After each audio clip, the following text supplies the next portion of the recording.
In multiple regression analysis, multicollinearity occurs when two or more independent variables or predictors are moderately to highly correlated with each other.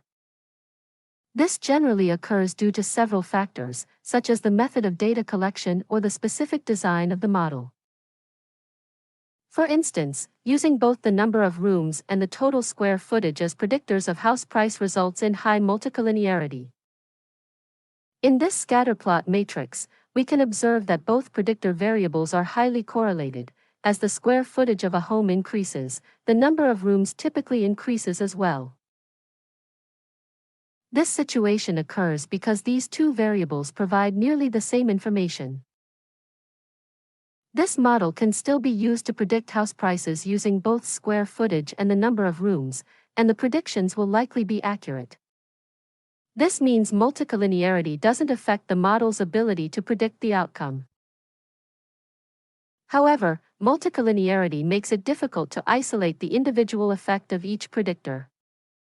It highly magnifies the variances of the regression coefficients. As a result, the model can no longer precisely tell you how much a house's price increase is due to an extra room versus an extra 100 square feet. In a multiple linear regression model, the variance of the individual coefficients is calculated using the following formula.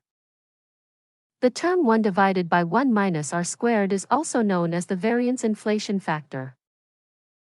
In this context, r squared j is the coefficient of determination obtained by regressing the jth predictor variable against all other predictor variables in the model.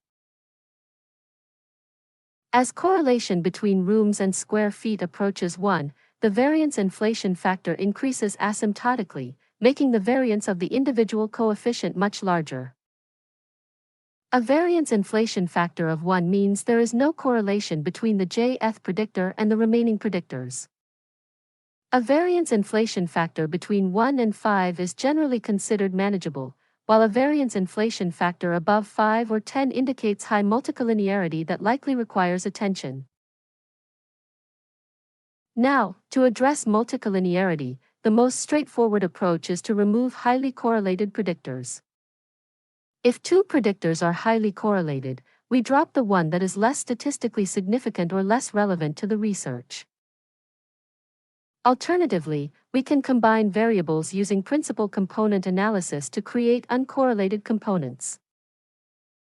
Sometimes, increasing the sample size can provide the necessary variation to distinguish between predictor effects.